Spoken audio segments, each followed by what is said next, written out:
The following is a presentation of the Mat Talk Podcast Network.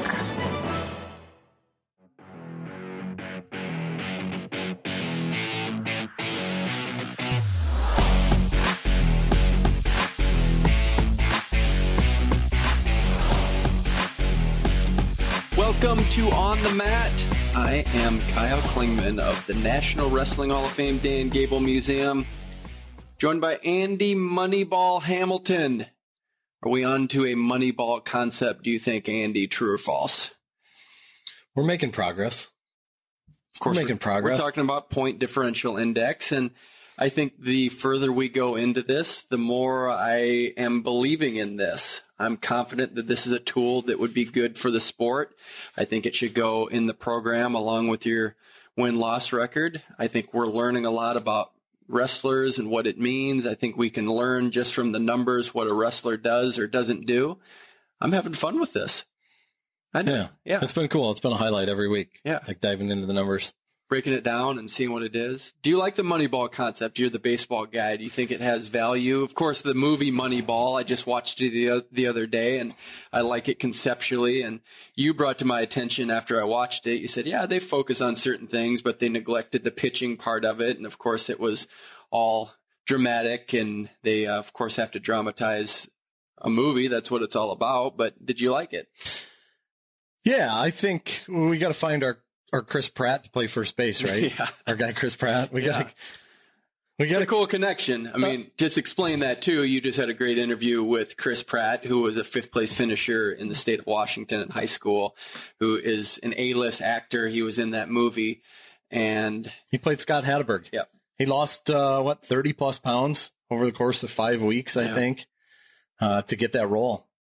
He was telling that story out in LA at the United States Wrestling Foundation Gala. We were talking about that and how he kind of went back to his wrestling days of cutting weight and persistence and sticking to it to get that role. And so just so you know, that because of that interview, my interest in Chris Pratt has been heightened. I've been going back and saying, what movies has he been in? I knew most of them, but after you talked about him losing weight for Moneyball, I wanted to go back and watch it again and just see how he looked compared to just what he looked like in the interview, and went back and saw him actually in some just training environments with Randy Couture and a few other just environments that he's been in. And he really praises wrestling, saying that I am who I am today because of the sport.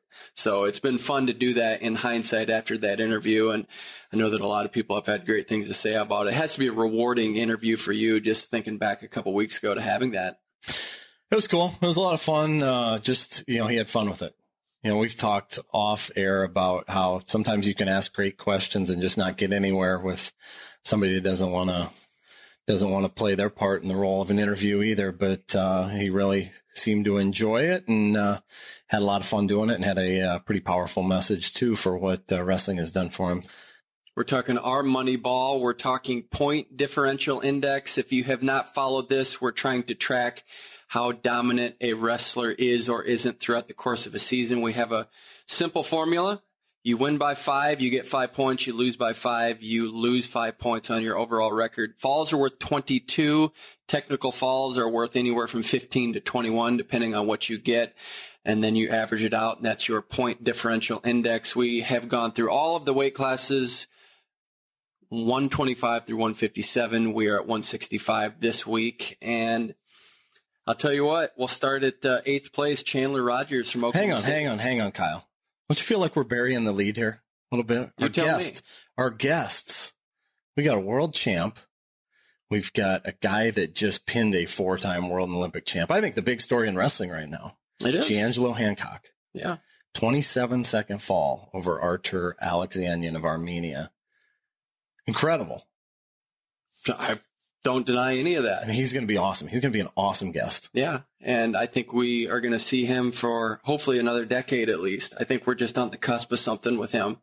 I think he has just an incredible upside. I just don't see anything but positive for what he can do. It's going to be great to see what his ceiling is in the next couple Olympic cycles. It's great when guys figure it out, or young ladies in our sport figure it out. And I wrote about how Sarah Hildebrandt some of the changes that she's made in her life. I wrote about that here about a month ago, and just seeing the rewards that she's getting this year because of lifestyle changes that she's made. And G'Angelo, same thing. We've talked about his diet, some of the things that he put into his system a year ago that he's cut out now, and he's become an expert on nutrition and really studied that. And so we're seeing a guy that's reaping the rewards of making some critical changes to his training, and it's awesome to see.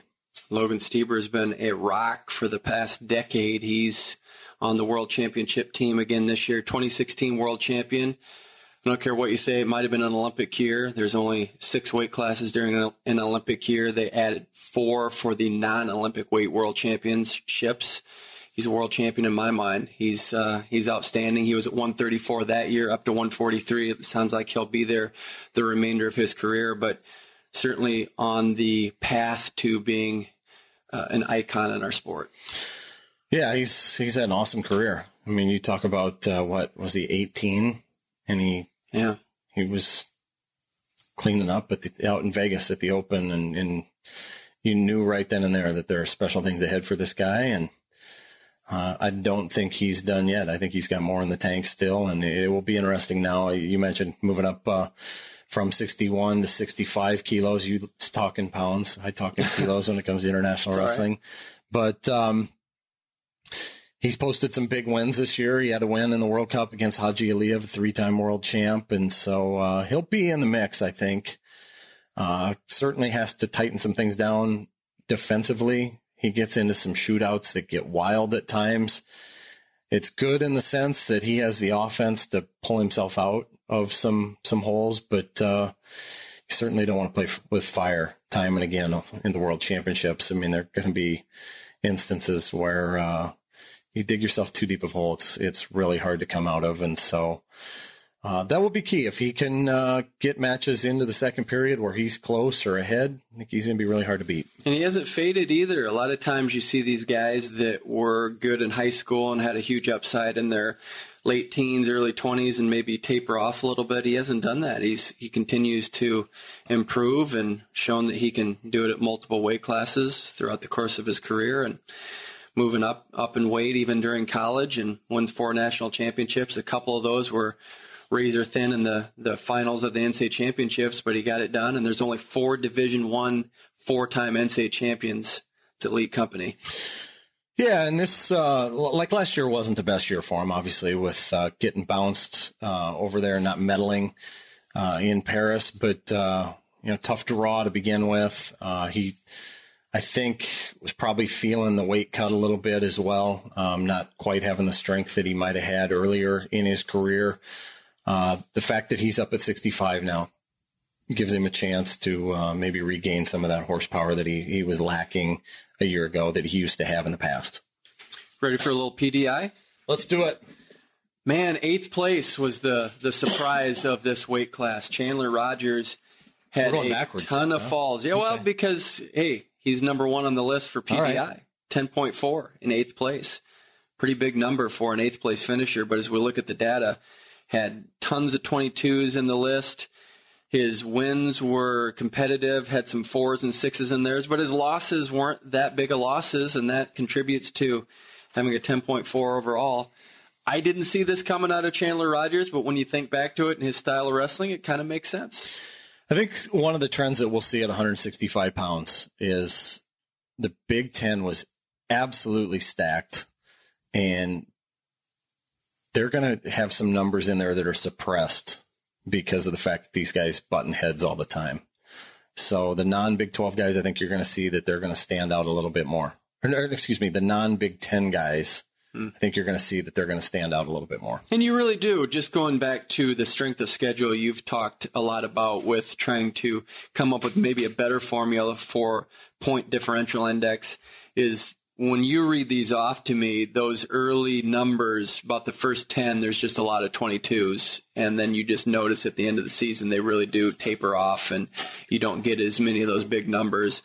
And when you did that, especially with Chandler Rogers, tons of 22s at the beginning, but he also had a lot right there in the middle. Tapered off, didn't have any falls, maybe the last 8 matches of the season, but those 22 certainly carry you.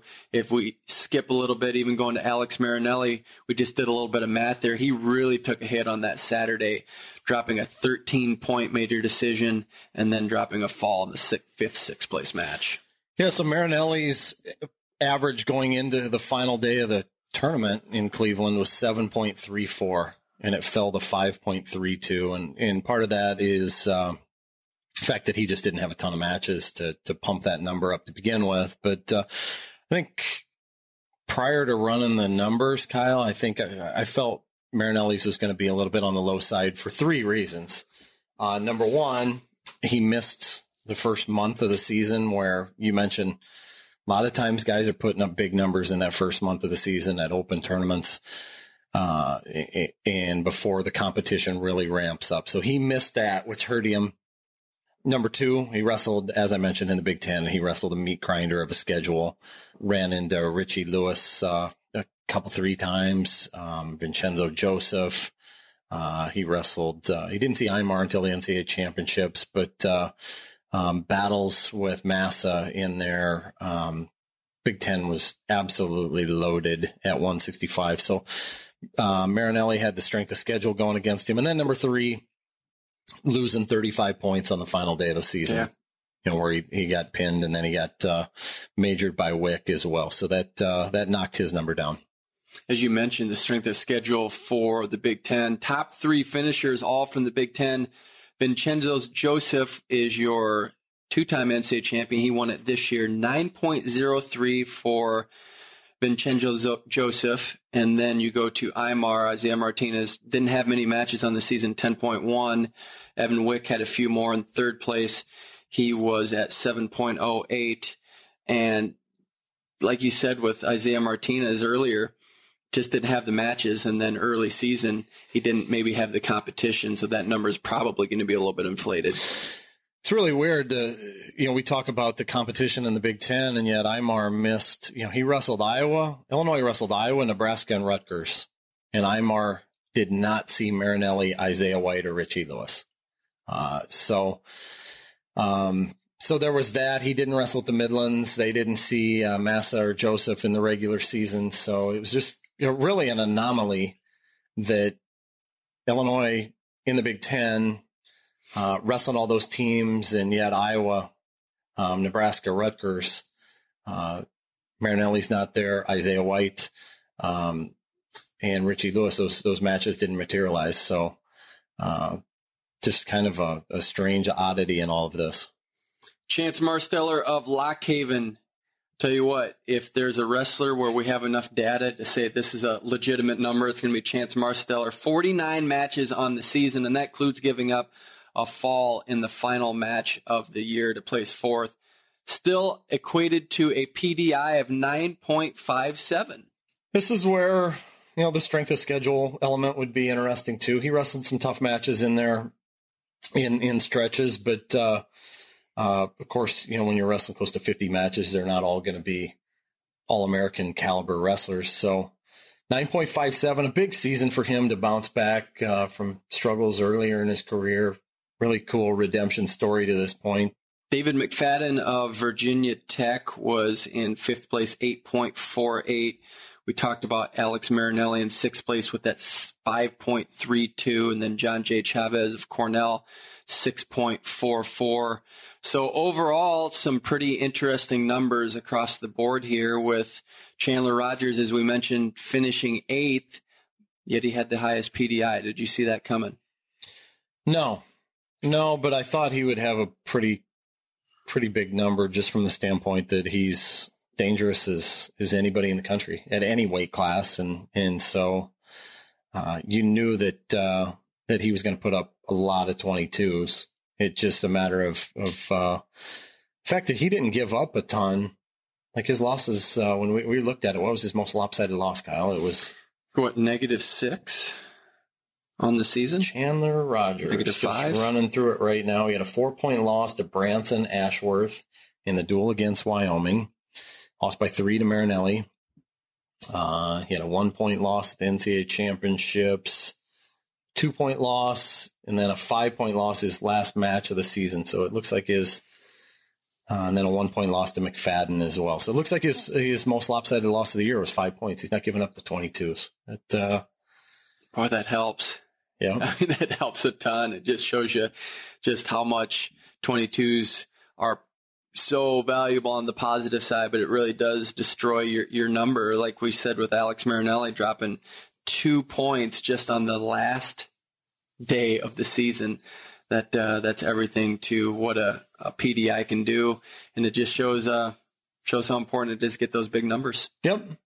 Absolutely. Let's talk about Netflix a little bit. I don't know if I want to see have you seen Zion, that 12-minute documentary? What'd you think? I thought it was I didn't know it was going to be that short when I clicked on it and saw it was 11 minutes and 41 seconds or whatever else it was, but I liked it. I thought they did a good job, and it really captured the essence of our sport and why it's such a valuable tool in the United States and building people into their full potential. We'll talk about the Richard Perry story that you wrote, but I think there's parallels between G'Angelo Hancock, between Zion, and with Richard Perry, and it all ties to the sport of wrestling. It's such a powerful tool that we have, right? I mean, that there's so many things that you can derive from this sport. It teaches you so many great lessons. And I think as I wrote the Richard Perry story, one of the things that really stuck out to me is just the influence that high school coaches can have, the powerful, powerful influence that they can have. And I think back to the story about Rich and fill us in on what happened, just to make sure we know the background here. So in case someone's listening that might not know the full story and what happened. So out of World Team Training Camp, the wrestlers were participating in some crossover training. They were doing a hand-to-hand combat exercise in which they were battling to get strikes on each other with foam padded clubs. And Rich took a shot to the face.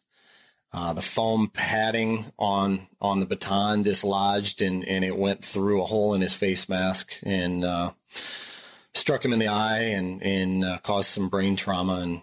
And Jordan Burroughs described it as just an extremely freaky accident. And he remains hospitalized in San Diego and has been in quite a battle here for the past 2 weeks. And tremendous outpouring of support from the wrestling community. It's been really cool to see, and I think that it speaks volumes both about Rich's reputation in the sport, but also the have your back mentality of people in the wrestling community. That's been really cool. They've raised more than $120,000 on GoFundMe. Rudis has printed shirts in which they're selling. All the proceeds will go to his family. It says Richard Perry Overcomer, and really tells the story of, just 3 words. Richard Perry Overcomer really tells the story of his career in wrestling, because it's a guy that started wrestling when he was a junior in high school. And I really didn't know his story until he sat down next to me on a plane a year ago. We were leaving Colorado Springs for Denver after a training camp, and Rich sat next to me, and I wrote this in the story that he's the type of guy that you can meet him in a matter of minutes. It can seem like he's been a longtime friend of yours, and just has that type of personality. And so we got to talking. Our flight got delayed. It was like an hour. We sat there on the tarmac waiting to leave, and so we spent a lot of time talking. And I asked him about how he got his start in wrestling, and he kind of laughed, and he told me about his freshman football coach out in Middletown, Connecticut, and a guy by the name of Mark Fong. He wouldn't leave him alone. He kept asking Rich, why don't you go out for wrestling? When are you going to come out for wrestling? Just kept after him. And Rich finally said he got sick of it to the point where he said, if you don't ask me about wrestling anymore, the rest of the year, I will come out next year. And so Mark didn't ask him about wrestling the rest of the year, and football started when Rich was a junior, and Mark came up to him and said, hey, we're going to see you at Open Mats this year. And Rich fulfilled his end of the deal, showed up and discovered that he loved wrestling. He loved the camaraderie in the room. The guys on the team that were the most talented guys were also the ones who were most willing to help him learn. Loved the one-on-one battles and figured out pretty quick that this is something that he could be pretty good at, and just had the right skill set and competitiveness to become something in wrestling. And first year, finishes third at the Connecticut State meet, fuels his hunger to even get better and learn more about the sport. He wins a state title his next year in the sport. And then how he got to Bloomsburg was another story all in itself. That was my favorite part of the story, how he found the team that beat Sacred Heart the worst. That was the best part. So I asked him about how he wound up at Bloomsburg, and he said that, he tried like crazy to go to Sacred Heart. It was, the one Division I school in Connecticut. He wanted to go there. He basically recruited them, emails, calls, text messages, dropping off a video highlight reel. And they didn't show much interest in reciprocating. And so said he was salty. He looked at their schedule and who beat Sacred Heart the worst? It was Bloomsburg. Bloomsburg put it on him 41-3 that year. And he goes, I want to go to Bloomsburg. So he emails, gets on Bloomsburg's website, finds John Stutzman's email address, emails him. In a matter of seconds to minutes, gets a response from Stutzman. They have a phone conversation. How quickly can you get down to Bloomsburg? Less than 48 hours later, Rich is standing on campus. He rode a bus from Connecticut into New York City, stayed overnight at a train station, hopped on a train into Pennsylvania, got on another bus out to Bloomsburg, and there he was. He gets off the bus, puts on a shirt and tie, shakes John Stutzman's hand. Frank Hickman was there as his host. Frank wound up being Rich's roommate for like 3 years and the best man in his wedding. And his career really blossomed after he got to Bloomsburg and found a home there. And they really were able to mold his athletic skills and give him a wrestling skill set to work with that he added to year after year. And didn't quite become a Division I All-American, but he finished 10th in school history and wins there. And talking to Mark Fong about Rich's development, he said that he felt like when he got done with college that his career was going to take off again because they had only worked really in high school, specialized in neutral offense with him, his neutral game, because, didn't want to throw too much at him at once. And so they were just kind of spoon feeding him a little bit here and there with what they were teaching him. And so you take the top bottom game out of play a little bit more when you get into freestyle, and it boded well for his career. And of course, it's been on a pretty cool trajectory. It goes from 5th at the Olympic trials in 2016, where he had a barn burner of a match against Kyle Dake in the quarterfinals, 4th at the World Team Trials last year, to making the national team this year, placing 3rd. It was really setting up to be a big year for him. And then unfortunate events out at Camp Pendleton. It's really tragic, but he's a battler and he's overcome the odds before. And, that's a thing that Mark Fong was talking about. One of the really powerful quotes in the story was the one that he talked about where he said, Rich is inspirational to me. He said, knowing that you can have such an effect on someone's life is powerful. He said, I've been coaching for 24 years and my son's starting to get old enough to be wrestling in middle school. And he said, when I considered retiring from wrestling to spend time with my own son, it's stories like Rich that keep me coaching, because there's some kid out there that needs me to be not necessarily that needs to not necessarily be the next Richard Perry success on the mat, but you can make a difference the same way. He said, my son is only 12, but he knows. He says, Dad, you can't stop, coach. You can't stop because there's other kids like Rich out there. So, you look at all the stories that we were just talking about. There's somebody in the corner who believed in that young man or young woman. G'Angelo Hancock, his story where he was done wrestling, and TC Dantzler shows up at his door because he believes in him, and that he sees maybe a little bit of himself in G'Angelo Hancock, or sees a guy that can reach the highest levels of the sport. He believes in him and gives him a little direction. And here we are talking about him, pinning a 4-time world and Olympic champion. So just it speaks volumes to the importance of having positive influences out there in the coaching world and the power of what wrestling coaches can do for young people in this world. And just the trajectory when you think him being on the national team, being Richard Perry. I love the part where his hero was Jordan Burroughs, and he was nervous to talk to him, and then he was going to be his training partner with him at the World Championships. Jordan talked about in 2014 at the NCAA Championships. This is after Stutzman went on to Buffalo, and Jason Mester became the head coach at Bloomsburg, and he had been at Nebraska as the strength coach prior to that, and so he knew Jordan pretty well, and he came up to Jordan and said, "There's this guy that wants to meet you, but he's kind of afraid to come up on his own." And that guy was Richard Perry, and then they developed a pretty strong bond after that, and as you mentioned, he was going to be Jordan's training partner this year in Budapest. And I asked Jordan about that, why you selected Rich and what went into it. And he talked about how Bill Zadek had, Jordan and Bill had discussed the options of who gives you the best feel, who has the feel like most foreigners. And what they came back to was, who's the guy that you want to be with the most over there? And Rich was the guy that Jordan said, he's like, this is the guy that I want to be with when I walk to the arena. This is the guy I want to go out to lunch with after weigh-ins. Rich is my guy.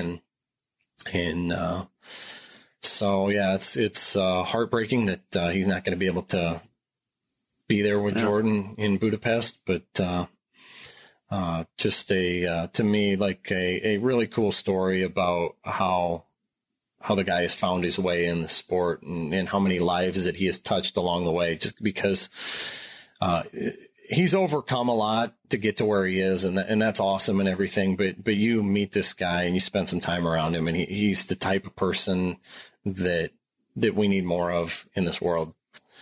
I talked to him less than 72 hours prior to this horrific accident, and we spent probably a half hour standing outside the barracks at Camp Pendleton and was talking about a lot of different stuff in life and how in awe we both were of what we were seeing there at Camp Pendleton and the young people putting their lives on the line, sacrificing everything to keep our country safe. And it was really enlightening for us being there. And we talked about some other stuff as well. And I walked away from it thinking, man, this is the type of guy you want to be like. This is type of guy we all need to be more like, more positive, more uplifting, more the type of person that other people want to be around, that makes other people feel better about themselves. And it's everybody I talked to said the same thing, that's the way he is. We are now joined by Logan Stieber, 4-time NCAA wrestling champion for Ohio State University. He was a 2016 world champion. He's going to represent the United States in Budapest. I know Andy liked the way I said that. It's actually pronounced Budapest. I didn't know if you knew that or not, Logan. It's pronounced Budapest. Andy and I have a little thing going here about how it's pronounced. What do you pronounce it as? In America, I say Budapest, but when I was there last time 2 years ago, I was saying Budapest. So it kind of depends where I'm at. Very diplomatic answer. You go back and forth on that. I can appreciate that. Yeah. How's training going right now? Are you feeling good about your fitness level going into the World Championships? Yes, training is going very well. I've been working a lot on some of my areas that my deficiencies. So it's been good. Got a great training situation here at the Ohio RTC. So I just have lots of partners, which makes it nice for me. For fans of yours, you can give people heart attacks when you are out there competing. Sometimes you can be down in matches, but you find a way to come back and win. Tell us about that mentality, how you develop it, and how you just stay focused in a match. Yeah. So, I just, I kind of wrestle that way and practice a lot. And, I would like to not give up as many points, but, my mentality is always just keep scoring. And, no matter what the score is, there's always a chance, unless it's, a tech or a pin. So, I try to make my opponent work on his score. So even if, he's up a couple takedowns. If he had to work for those points hard, then he's going to get tired. And I'm not going to get very tired.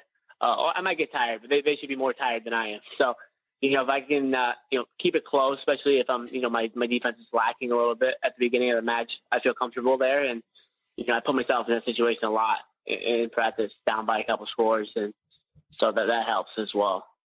So you really never have those moments, even if you're down 9-0. You pretty much feel calm during the match that you can come back and make it work? Yeah, I feel pretty comfortable. I mean, if I'm down 8 or 9-0, then I start worrying about the tech fall a little bit. So maybe the 8-point threshold is maybe a little bit more worrying than 6 points. 6 points, I feel good. But if I'm down 8-0, then that's, I'll be honest, that's a little scary. So 6-0, I feel okay. 8-0, I better really start to focus. Of course, you have to wrestle to the rules, but as Andy and I have talked about, it seems like with the scoring the way it is, with 2-point takedowns, 4-point feet to back takedowns, and a 5-point throw, and have a 10-point tech fall, it doesn't seem like it's quite enough. Do you feel like 10-0 is good enough, or 10-point tech fall is the right margin between matches? Yeah, I think so. I mean, sometimes I feel like I could wrestle forever, but I mean, if you're up 10-0 on somebody, then I think that that's good enough to stop the match. So I'm good with 10-0. It's sometimes it can seem quick, but I like the rules the way they are. As far as weight classes, you had to make a bump up in weight class, and now you're not a tweener anymore. You actually are at the Olympic weight class. Was that a good move for you to be able to feel confident going up a weight class? Instead of 134, you're at 143. Does it feel good to actually be solidified there? Yeah, I mean, very good. I mean, most important, probably good for my health. I was struggling to make 61 kilograms, so it was always a short-term weight, and did it for a year and a half or so, or actually less than a year. So yeah, I feel really good at 143. It's more my natural weight. I've kind of weighed about 150, 155 for a few years now. So getting back up to 143 is nice. Logan, so many guys from 61 kilos last year have gone up to 65, at least top guys. Yourself, Haji Aliyev, Vladimir Konchekishvili, just to name a few. How do you see the weight adjustment plus the 2-day format, day of weigh-ins? How do you see that affecting performance that we're going to see out of some of the top guys in Budapest? I think that everyone's going to recover probably pretty fast. I think some of the foreigners aren't used to the day of weigh-ins, but they've done it this year, and this year might be the year where you see some people lag a little bit because of the weight. But like you just said, a lot of people moved up. So I think the weight will be less of an issue, and people will be able to wrestle hard right out the gate. And I guess they're going to have to, especially at the World Championships where everyone is very good. Is weight still a factor for you? Do you focus on it like you used to? No. I'm actually the opposite. I'm trying to gain weight, and I've gained about 5 pounds or so of muscle the last 2 months, just lifting hard. So, I was pretty small, probably heading into Final X. Now I'm a little bit bigger, probably 155, pretty strong. So I feel good at that weight. What do you feel like your strength advantage is now versus before? I mean, you were known as a guy with a lot of horsepower down at 61. What do you feel like at 65 now? I feel good. I mean, I feel better now at 65. The first time I made 61, I was big and strong still, but the last 2 years, I never lifted. Was constantly keeping my weight down, so I lost a lot of the horsepower. So I feel like I have a tremendous horsepower now, and just wrestling with a lot of bigger guys lately to kind of get used to that stronger feel, of moving up a weight class. So I mean, I feel my strengths are better now than they were at a weight below. How have you stayed consistent? You were the guy in high school competing with the big boys 10 years ago, and here you are making world teams at the senior level as you were competing for that 10 years ago. How have you stayed consistent? How have you kept in the game this long? I've had pretty good health. which has been nice. And I've had really good coaches that have allowed me to train the way I needed to, and also give me the right amount of rest. So, great coaches, that's probably the biggest thing. And just being lucky, I've had lots of minor injuries, but I've been pretty fortunate. Nothing, no major surgeries or anything like that. So probably I would say those two things have been, the reason why I've been able to do it for so long. Joey McKenna reached the Final X finals against you. That was a great storyline going in, just because you guys were both training out of the same RTC. When you go into that, is that strange knowing you're going to wrestle a teammate? Yeah. I mean, there's no way around it. It's definitely strange. But honestly, back in April, that was the goal. Heading into the U.S. Open, we thought we'd be in the finals together. Obviously, that didn't happen. I got upset. He went on to win the finals, but it was always the goal. And sometimes, the goal doesn't get reached, but it happened this year. And, the last maybe month, once I made the Final X, we didn't work out together, but we were in the same room. And we both trained hard. The coaches helped us both in our areas that we needed to work on. And then we wrestled, and then still good friends. So I just worked out with him yesterday. He's in Belarus now. So, it was a little, maybe weird stepping on the mat against him, but leading up to it, nothing was weird. What kind of looks does he give you that can benefit you going into the World Championships? Yeah, I mean, he's really good on top, and he is great defensively. So that's helped a lot with me because you don't always get Americans who are great on top. So he can give me that feel. And when I miss and when I shoot, I miss a lot. He can recover well and put himself in areas to score, and that's something that I'm constantly working on. Is defending their scores off my attacks. So he presents a lot of problems that I have. So it's a good workout partner. How about with Ironman in the 3 matches that you wrestled him? Is there anything you can take away from that will help you moving forward, here in the next couple months? Oh, yeah, he got great leg defense, similar to my coach, Jay Jaggers. So, I knew his leg defense was good.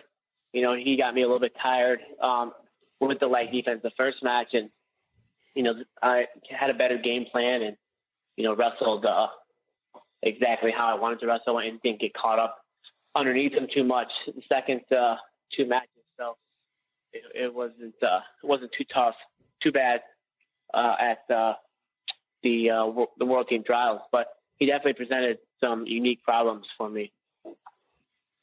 Going back to Joey McKenna, when you're in that situation leading up to Final X, do a lot of people want to ask you about it and how you're feeling and just questions like we asked going into it? Yes, everybody asked me that. And it was, I guess, it's a hot topic because, maybe 2016 with Ramos and Dennis, they had a falling out. But for us, honestly, it's happened for us in the past with Reese and Bunch and JD and Tommy and Kyle and Tervel. So it wasn't anything really new to us. And it just, I don't know, we just treated it like a business and no issues. Our coaches didn't coach us. We had individual coaches come in and coach us, and no issues. How is the RTC different now that Lou Rosselli has left for a head coaching position at Oklahoma? Yeah. So I mean, it's Tervel runs everything with RTC, and it's just maybe the structure is a little different. Kind of the base. The base is similar. Coach Rosselli, set a good foundation for it. But Tervel definitely runs things a little different, practice schedule a little different, and, different skills he teaches than Lou teaches. So it's been nice for me because I've had, the luxury of both wrestling minds. So I've been fortunate with that. I know you're in the midst of your career. You're focused on your next competition, but do you ever kind of pinch yourself and say, man, I'm a 4-time NCAA champion. There's only 4 of me? Sometimes I will think about it, a little bit. But I try to, I more appreciate kind of the opportunities that I've gotten and worry or think less about the results. So it is very cool. And I'm, I'm very happy, with it because, of the work I put in. But, I've been lucky with the coaches and the training partners and my family. So it's been really cool. I appreciate the moments and the kind of things that I've got to do through wrestling and less on the results. And how cool is it to see these pictures of you and Kyle Dake, knowing you both were 4-time NCAA champions? It's fun to see that out there. Is that fun to be able to just have someone that has also accomplished it with you on a world championship team? Yeah. I mean, I like Kyle. So but it is cool to have someone who's done the same thing. And we have a very interesting team, very unique team. So, but yeah, I definitely like having Kyle on the team. What is that like, adding two really quality guys at weight classes where we did not have those in the World Championships in Kyle Dake and David Taylor? I think that really does have to enhance the entire level of the World Championship team. Yeah, I mean, you've seen the results this year, so they've been crushing everybody, and so it just makes the team really strong.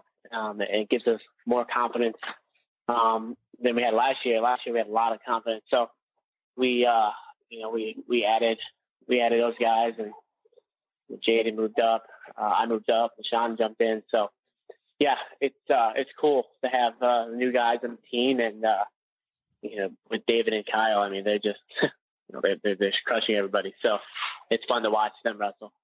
A lot of talk about Richard Perry with his injury and his accident. Did you get to know him? Yeah, I mean, I've known Rich for a few years now, so it's unfortunate accident, and we're all praying for him. So I'm excited to see him when he comes through, and hopefully I can see him soon. How much fun is it to see how good Ohio State's doing? This last season was unbelievable with the Penn State versus Ohio State rivalry. You got to have a front row seat to all of that. Had to be fun to see how good that is for the sport.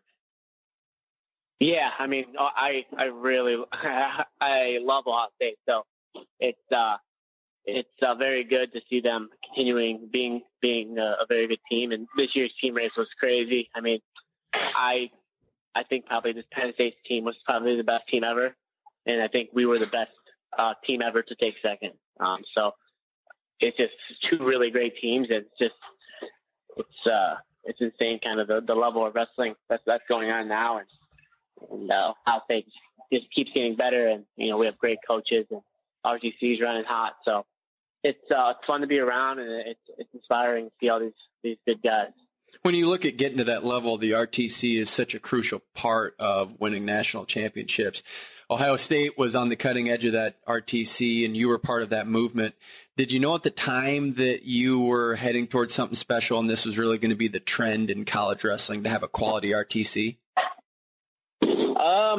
Maybe not in the moment, but it just made sense that if you were going to win, you had to have these athletes training that were post-grad training for the Olympics.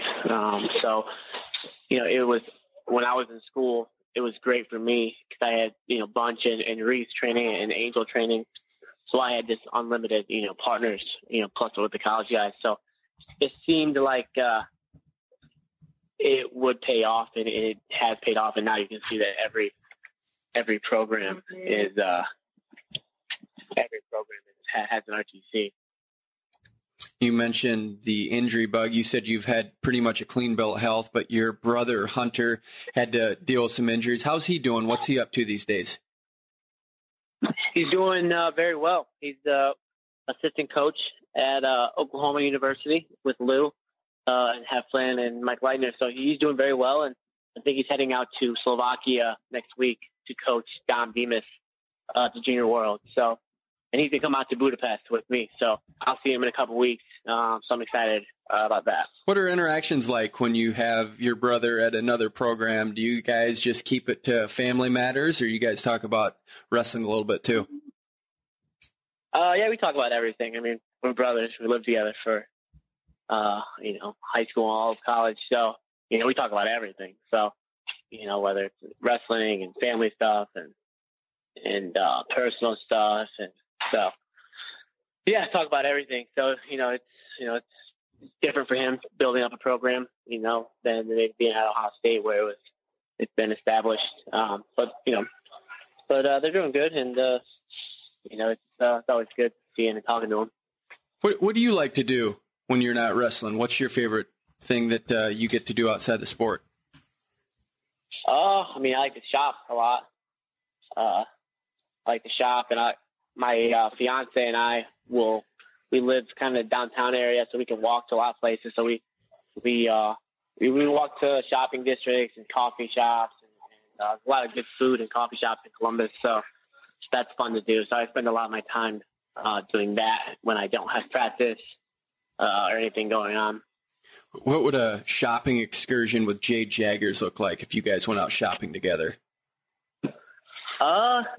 It would be good. We'd probably spend a little bit of money, a decent amount of money, to kind of depend. But we're both pretty good at being frugal shoppers and being able to, we don't really maybe not spend a crazy amount on things that maybe we don't need to spend things. But it'd be fun. It'd be good. I think people would like it. They would definitely enhance their fashion mind. That's for sure. Logan, if I'm not mistaken, your fiance was an athlete at Ohio State too, right? Yep, she ran cross country and track from 2012 to 2016, I think, 2013, 2016, something like that. How much time do you spend on runs with her, and who sets the pace in those? I used to run with her a lot, and she set the pace, and she was nice. She didn't run too fast for me, but I don't run too much anymore. As you get older in wrestling, things start to hurt a little bit. So I don't run as much anymore, but she still runs a good amount. She says she doesn't run that much, but she'll run 30, 60 minutes every time she runs now. So she's much better and faster at me in running. How have you liked Bill Zadek in the national team's coach role? Oh, he's done a good job. I've known Coach Bill for a long time. So yeah, he's done a good job with us, and we don't get to see him that much.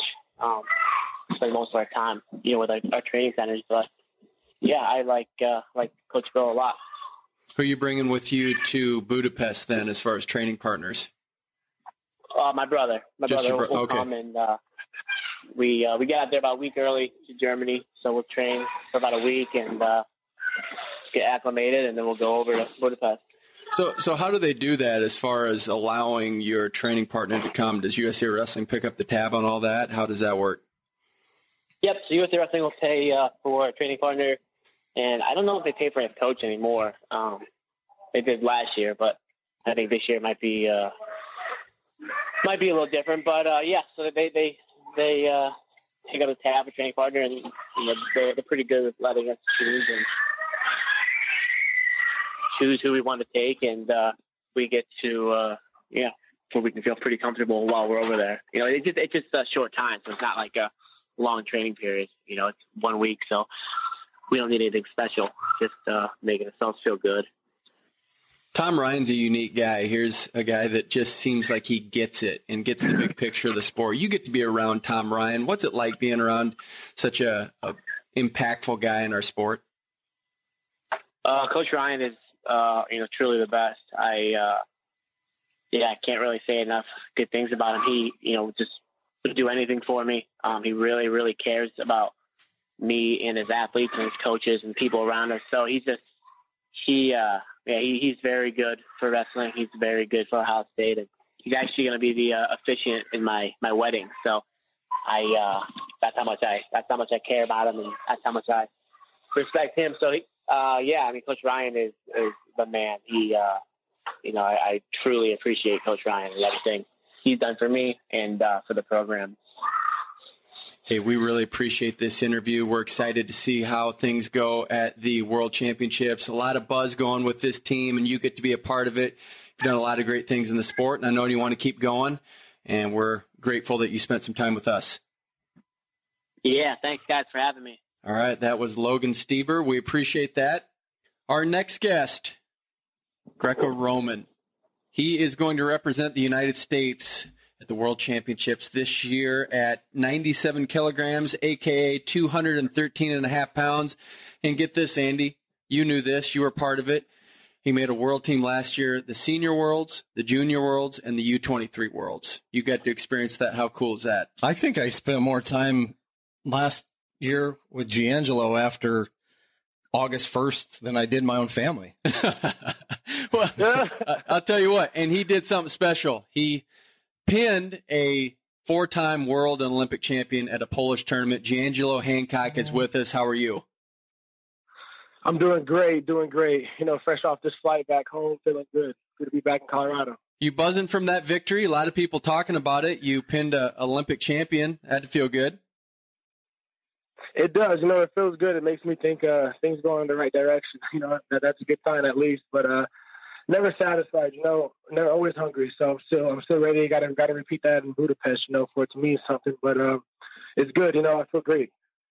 Kyle, before we get down too far down the road here, this guy's got an awesome story. Yeah. And I don't know how many people that in the wrestling community are familiar with it, but G'Angelo, you were done wrestling, correct? In high school, you were ready to give it up? Done with it.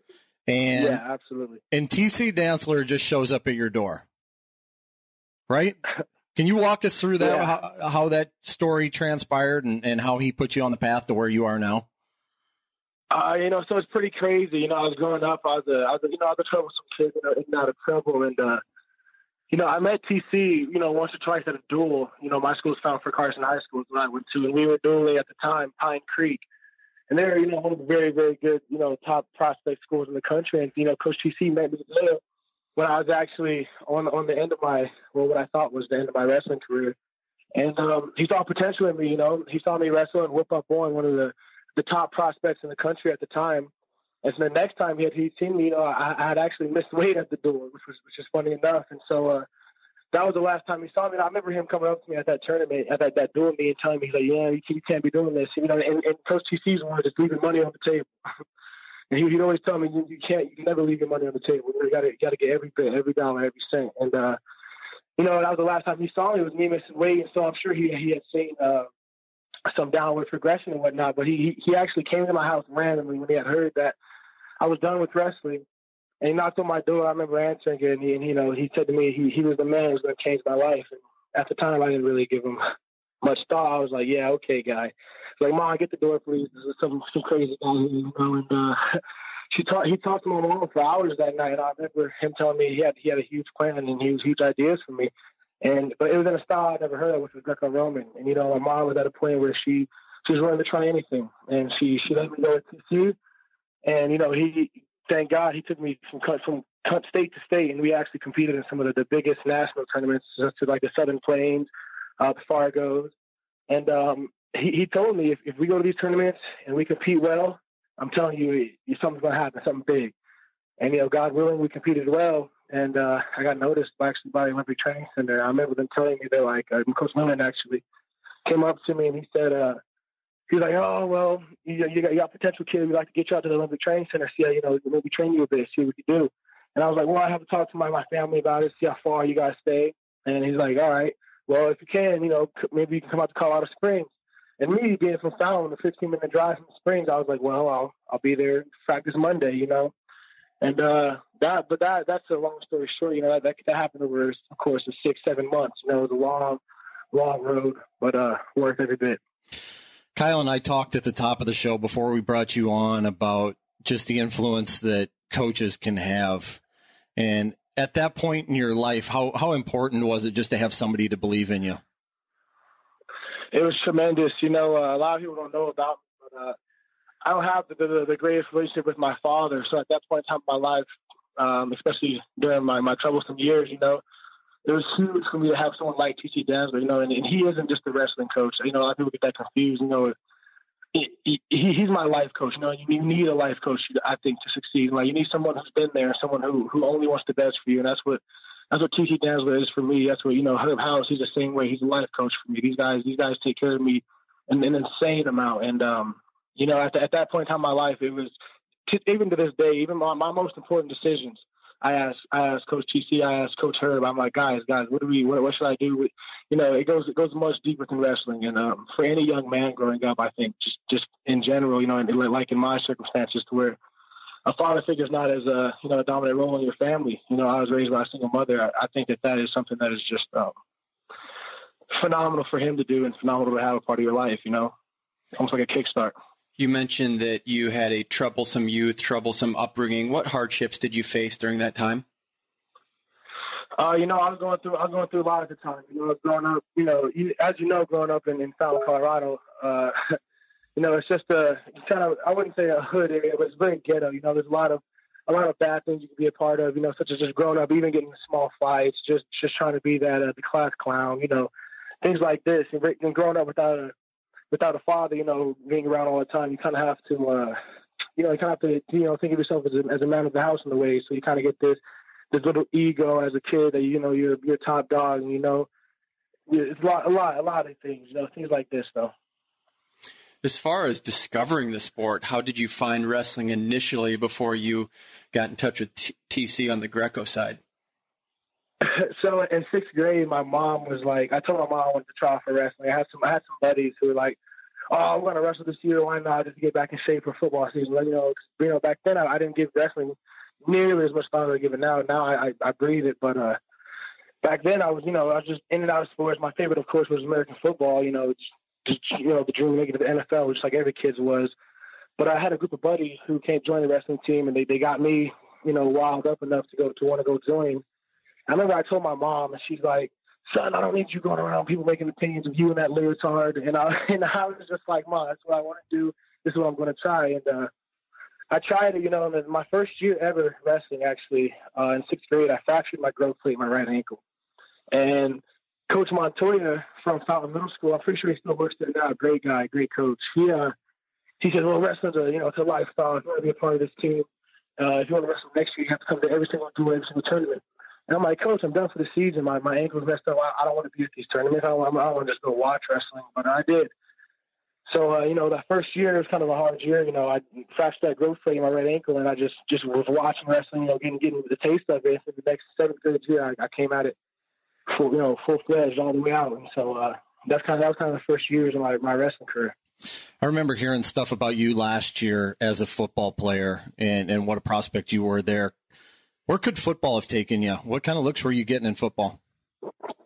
I think about it a lot. I actually a couple of months ago, I got hit up from a coach here from a local college, a D2 college here in the Colorado, and they were talking about, "Hey man, it's never too late. I know you got some ability left, but I had a lot of offers for football, and I loved it with a passion. But being 16 and 17 and getting offered to go wrestle in Austria, another country at that young of an age, it it wasn't, "Oh, let's go train in Azerbaijan, let's go train in that." That wasn't happening, And with wrestling, I kind of felt like at that young of an age, I could see something, starting to happen, starting to take off. But man, I think about it all the time, because football is such a lucrative sport, and it's an American sport. So I think about that a lot, but no regrets, You're currently at Damar College. Tell us what that campus life is like for you, knowing that you're competing in Greco. You're on a world team, but you're still in college. What's Damar College life like for you?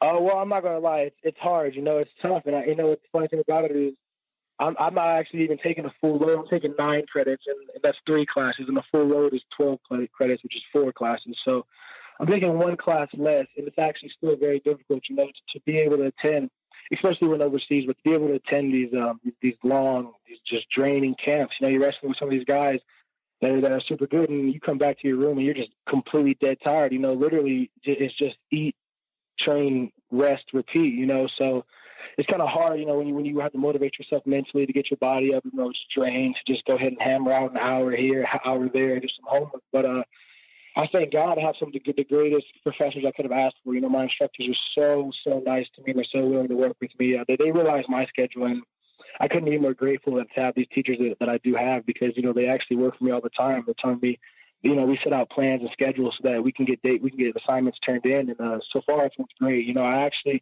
Last semester I actually made the honor roll, so I'm actually a little proud about that. But yeah, so it's going great. Baymar's going great. What was the connection with that school? How did you find that?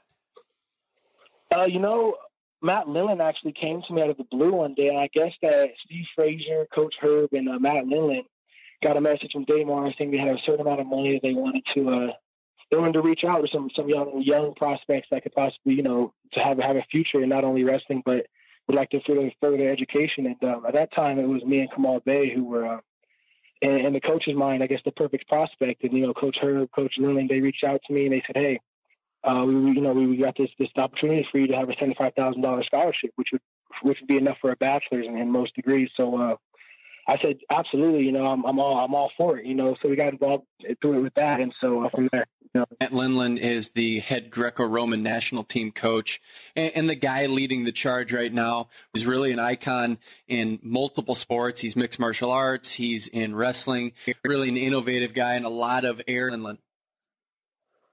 With Matt Lillen, he's a funny kid. He has his own style, wrestlers. Me and Matt Lillen, I've seen him. I've been around with him for I was at the OTC for 4 years, almost 4 years, so about 3.5 years. I just recently moved out. I've seen him years and years. He's a great dude. His music taste is absolutely hilarious. So he kind of cracks the guys up naturally through his his goofiness. He's a very goofy guy, humorous dude. He's funny, and I actually plan, hopefully, on seeing him. I plan on making these national teams as much as possible. Him being a head national team coach, I'm sure we have a lot more years together. So, you're training overseas extensively. Why the decision to train overseas instead of maybe training full time in the United States? What opportunities does that give you that the domestic training does not? We could all attest and say that. The overseas training is just different. They're everything about the guys overseas is 100% different. You've heard for years the American style of Greco-Roman is just different. We have a style we fight with heart. We fight with our lungs, and we tend to beat the guy down until he just can't go anymore. And that's good. That's great. I love that. But so I want my technique to match my heart, to match my stamina. So I took it under myself. I think, and I owe it to myself. I think to get as much exposure to the best guys in the world as possible. If my true dream, which it is, and my true goal is to be the best in the world every day, not just on the days that count, the good tournament days, but every single day I want to be the best in the world. I want to work that hard. So I think that if I want to work that hard, and that's how you're going to get better every day, you got to be against the guy who's working the hardest. You got to be against the number one, the number two in the world, the number three in the world. So, I took it upon myself to go train in Bulgaria for 2 months before the U.S. World Team Trials, and I think it paid off pretty well. I'm learning a lot. I train with Baryakov every single day, and he's Olympic fifth place, Olympic bronze maybe. And I trained with him for 2 months straight every single day. And I just got back from a month-long tour where we trained in Germany. I trained with the world champ from France. I trained with Felix Baldov, which is he's a European champ of last year. He just beat the Armenian, and so I wanted to get in the room with the guy who's beating the best. I want to get the guy who's ranked second. And then after that, I went straight to Norway and trained with Felix one-on-one. So, it's all paying off. I feel like you have to be exposed to this true art of the Greco-Roman in order to, in metaphoric terms, become an artist in the sport. So, how do you swing that financially and then with college life? How do you make that happen? I'm blessed. I'm blessed with my sponsors that I have. USA Wrestling took care of the international travel of me getting overseas and usually coming back. And then what I do is when I started a tour, I then begin on my own to map out how it's possible. Since, when you're in Europe, it's much cheaper to travel within Europe than it is to go from States to Europe back and forth. So I would map out what countries are close and what I could possibly hit. And, my minimum tour, I like to see a month minimum. And if I can get 2 to 3 months, I'm the happiest guy in the world because, you feel a change in those months. But I did that, and Sunkist, I'm so thankful I have Sunkist on my side. Sunkist is a very, very helping club. I remember when I joined the team, they told me as many possible trips as I need, as much possible donations as I need. They're willing to help me out with, and they sure did. And I was previously NYC, and I was, I'm thankful for those guys. Those guys used to help me out a lot with all my travel then and whatnot. And so now I'm actually just full-time Sunkist, and, just getting that help from Sunkist was mainly getting me over all these trips, and super grateful for those guys. Mentioned 3 World Championship trips last year. Didn't turn out the way you had hoped. But sure didn't. you take those lessons and you learn from them. What were big takeaways that put you on the path to where you are now? The biggest obvious one, which I say a lot now, which I think was the biggest change, is me going overseas. Getting those crazy feels all the time. Another one, another big one. My top 2 for me, it was getting the constant training from those guys, and the other one was my lifestyle. I didn't eat exactly what I was supposed to be eating all the time. I didn't, like, here and there. I'd have so much apple juice. And I'm a big juice guy. I'm sure I said before, I'm a huge juice guy. I love sugar so much. I guess that's what it is. Me and Joe Rao talked a lot about it, how I eat so healthy, but my sugar, my juice still, I just drink a lot of juice. I love it.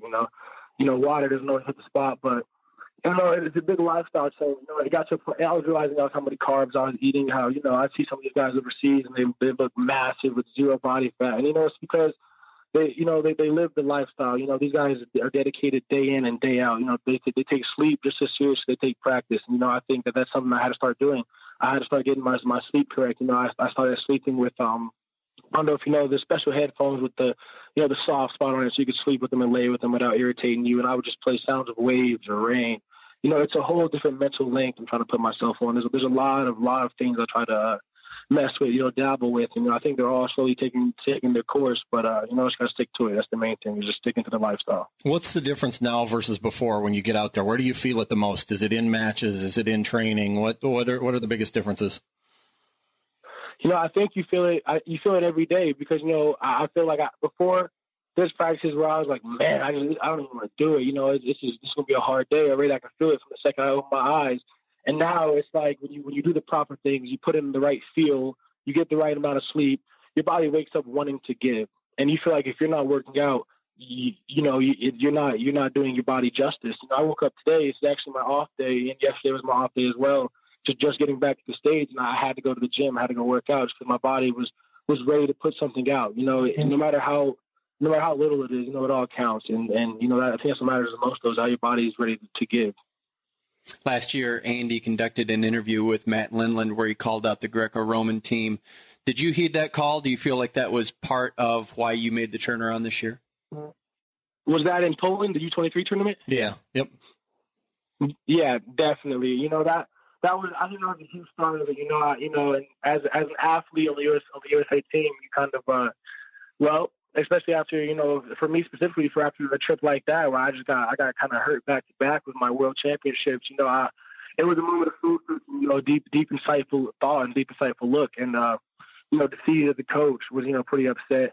Well, I felt, as an athlete, you kind of take that upon yourself also, and I was hurt and I was upset for the situation as well. So, I felt like if the coach is upset, I should be upset, and he was upset, I'm sure, at himself and the team, and I took that upon myself to get better with that. I think that he was directly talking to some of us, and as an athlete, you have to be responsible, take accountability and responsibility. And I think it was my responsibility to get better and change something, and that's what I'm just looking forward to try and do. We talked about mentors at the beginning of this interview. Do you feel like you can translate this at age 21 and really help other people in their development? Now my main goal, I was very, I felt like in the past I've given so much energy, trying to directly help people, trying to speak to them and change up their style, change up their ways even. But I feel like now, especially after these tournaments, even that interview we just speak on, I think that as a responsible athlete, my job is to lead by example. And so all I can do, all my hopes are is to continue to go down the right path. And train my hardest, do these overseas training and hopefully I can show someone who's looking up, show anyone who's, willing to get better and to hopefully look at what I'm trying to do and see by my leadership, if I can do it properly, that it can be done, and it can be done this way. And it's how, that's why Andy Biedick was in the room for me. He was a guy he'll never just call you out. He's not that guy. He's not that loud really in the wrestling room. He's a guy who, it's coach told us we have 2 more reps, and he just gave us 4. And he said that it's messed up. The clock messed up. We got more time. Andy like this. Andy wasn't the guy to pout. He was the guy he'd get up, shake the dust off, and get 2 more reps in. Because that's what had to be done. And so he led by example. And I kind of remember those times I had with Andy Beating at the Olympic Training Center. I'm just trying to kind of replicate that leadership a little bit. So we mentioned you're coming off a huge win at the Poland Open, semifinal, 27-second fall against 4-time world and Olympic champion Artur Alexanian of Armenia. You follow that up with a 7-0 win in the finals. But looking back on the semifinals and that win over Alexanian, what was your approach to that match? It was. I study a lot of my guys, and I think that taking the sport and becoming a student of the sport is very important. And so I studied a lot of these guys. I studied a lot of top 5, top 10 guys even actually. And, I see what I tell myself millions of times every day, and just during wrestling practices. Imagine it was this guy. What am I going to do? What do I, and for everybody it's different because everybody wrestles different. With Archer, I came in the semifinal, I was thinking, I'm going to give this guy everything I got. The thing is before I wanted to wrestle with these guys, I wanted to wrestling the sport of finesse. So if you can go out there and hit the guy with the prettiest move possible, make it look pretty while you're doing it, you're going to, because wrestling is an art. You want to look pretty, you want to look fascinating. And in my mind, I thought, I don't want to wrestle this guy. I want to fight him.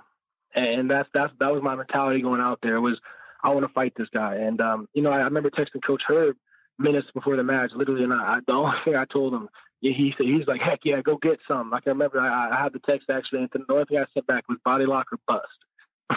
One thing was going to happen. I was going to go for the body lock. If I didn't get it, we were going to bust, but we were going to keep going for that body lock. I was going to put him in a situation he wasn't familiar with. And, I'm happy he got executed. It was executed properly. So you put him in a position he wasn't familiar with, or maybe expecting, I should say, but you played your cards now. He knows that you've got it. What is your thought process on that moving forward if you should meet in Budapest? Well, I'm sure, everybody says, everyone, it's quote running around the wrestling room and everyone knows Jordan Burroughs is going to blast double you, but he still blast doubles you, And I feel like in wrestling's a sport where, no matter who you are, you're going to have a couple good moves, But I got to be able to hit my best move on the best guy any day I want.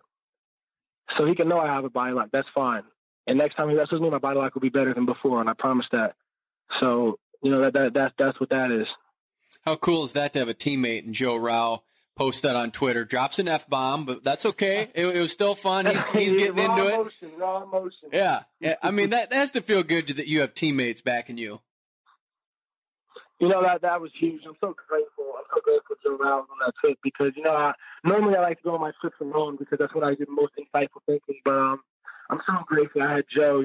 He's an older guy now. Joe's 27. And, Joe's mindset is beautiful. It really is. He helped me out a lot, because I remember me and Joe had many late night talks. Many. We were just up late for hours because it was just us there for months. So we left Germany and it was just us for actually about 2 weeks, I'd say.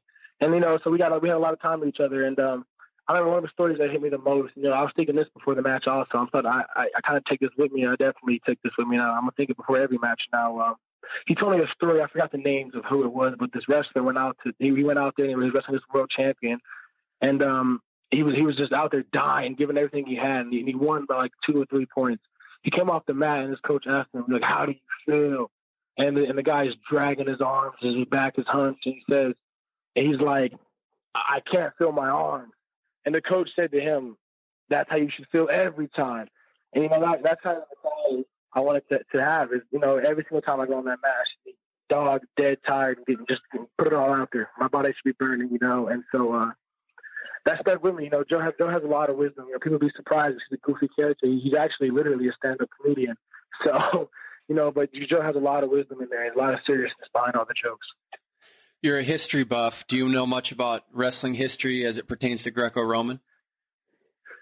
All right, well, let me put this out there. I am only 5 years into wrestling Greco-Roman. TC came in And, we just got right to it, but maybe we could see, maybe. I think I know the stuff I'm supposed to know.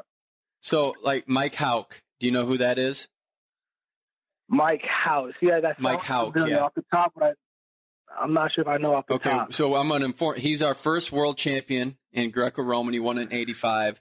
And then 10 years later was another guy named Dennis Hall. Do you know who that is? Of course, yeah, of course I know Dennis Hall. I saw him yesterday. Okay, and then Rulon Gardner, Dramil Byers, and Joe Warren. So that's the class you're trying to get into. There's only been 5 guys from the United States to win gold medals at the World Championships. You could add your name to that list. How cool would that be to be among the all-time greats in Greco in the United States?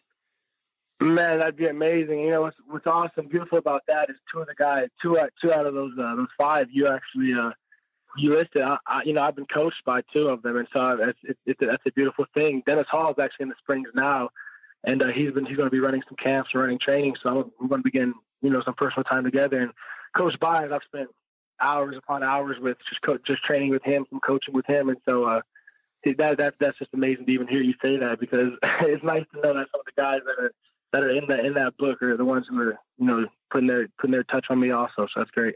How about just general history? If you could meet a couple historical figures that would be just informational for you, that would be inspirational for you, who are some people historically that you like? And it doesn't have to be wrestling. I'm really big. Okay. I'm really big into history. I love history, and there's a lot of different reasons. But one would have. I don't know if you guys are too familiar with Alan Watts. Do you know Alan Watts? I don't. He's a very, very, very famous businessman. He actually committed suicide, but he was, I'm not sure if he had his degree in philosophy, but he's a huge philosopher. The dude's a genius. I love the way he thinks. I listen to a lot of his motivational speakings, and I would just love to be able to talk to this guy, because his mind was brilliant. So Alan Watts would probably be one of them. I would love to sit down and talk with MLK, and see how a mind like MLK would think, especially in times of his struggle and his stress, the things he was going through, because, everyone struggles. I struggled myself, sure, not too similar to MLK, but, it's just nice to see that someone who was above all situations they were in at the time. It's nice wisdom to have. And for my last one, let me think. I don't know, maybe some champion. Let me see. Maybe Julius Caesar, maybe I'd want to see what he thought like, because this guy had controlled 2/3 of the world at one point. Maybe I'd like to see how someone with that type of mindset could think like that, what he was thinking when he was trying to take over the world. Well, okay, so we talked about famous people, but it seems like your mom is a big influence in your life too. Elaborate on your mom and what your relationship is like with her. No one on this planet is as close to my heart as my mom, in all honesty. So, when I was 14, I got my first tattoo. Being that reckless kid, I actually got an underage tattoo. But first one was her name, and I got it in green, white, and red because me and my family we take our pride very serious, and we're Black and Italian, so. Our Italian side's very strong, very family oriented, and in most Italian families, the mother is the number one. It's a matriarchy. And I love my mom. She's my biggest inspiration. And whenever I come home, she's the first person I visit and the last person I talk to before I leave. Most of my decisions, of course, all of them go through her as well as my mentors. So, I was so grateful for my mom to be on my team, 100%. Your first name is Tracy. Your middle name is G'Angelo, but you go by G'Angelo. Why is that? I do go by G'Angelo. At the time when TC came into my life, he actually wanted, he wanted any reputation, any association with the name Tracy to go away. And he said that the name G'Angelo is a beautiful name. It's a unique name itself. So he wanted, it was more eye catching. It was a good entertainment performance name. So we kind of went with that, and happy we did. Definitely happy we did. And ever since then, it's been G'Angelo. So for about 4.5, 5 years now, I just went by G'Angelo everywhere, and I love it. It's a good way to be. It's a good way to be known. Definitely. My mom had to make sure everybody knew I was Italian, so that's funny. So you're the new Italian stallion. Exactly. That's right. Just like that. All right. Hey, this has been a lot of fun. We've enjoyed this. We've enjoyed watching you compete, and I'm looking forward to about another 20 years of watching you wrestle Greco-Roman. This has been good for the sport. Right. And I think you're the next star here, so it's been a lot of fun. Thanks for coming on and joining us. If you want to learn more about G'Angelo Hancock, Andy did a great article on Track Wrestling last year, and all the best at the World Championships. Thank you for having me. All right, that was G'Angelo Hancock for Andy Hamilton. I'm Kyle Klingman. You've been listening to On the Mat.